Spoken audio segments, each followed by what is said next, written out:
And the reality is the next China is China. There is no substitute for China. How do you leverage your experience and understanding of the China market to support Accor's long-term development and also contribute to the country's border progress? Well, listen, I've been very fortunate to now be in China for nearly 21 years. And it's been an amazing journey. And I've been able to really learn a lot, witness a lot, absorb a lot.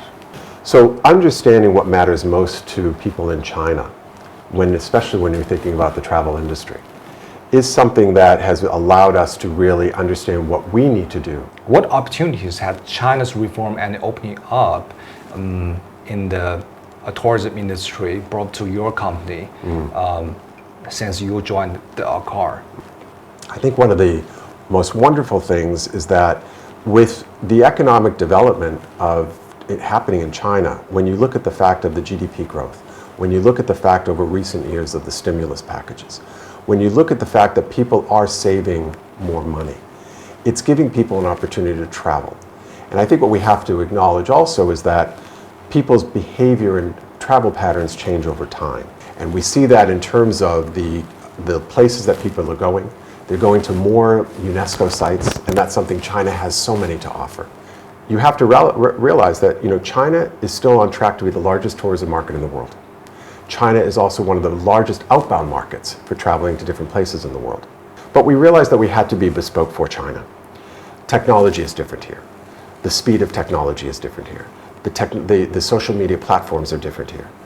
The content is developed differently here. How people interact with behavior and of content is different here. And it's recognizing that if you're going to succeed in a market like China, you have to think about China first, then think about how that expands.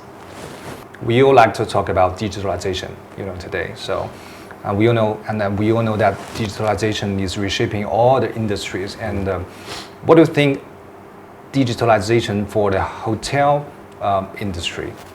The traditional way is to think about hotel first. We actually think about lifestyle first. The hotel happens to be just part of someone's lifestyle. There's so much advancement happening in China that's really taking the world by storm. We want to leverage AI to help our teams in our hotels spend more time with guests. It's not about taking people away from spending time with guests because, listen, people want that human interaction.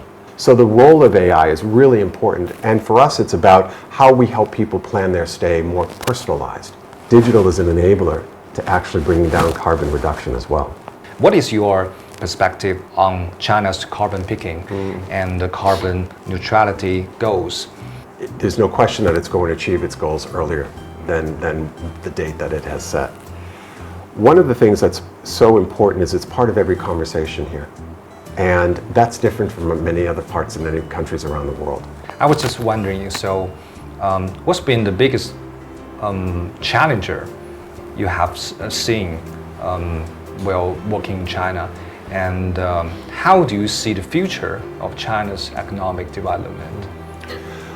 Listen, there's no better consumer story in the world today than China. And the reality is the next China is China. There is no substitute for China. People still recognize that China's about the long term. I am incredibly optimistic about what the future holds. There's so much that's coming out of China that the world will benefit from, is helping to benefit every other part of the world.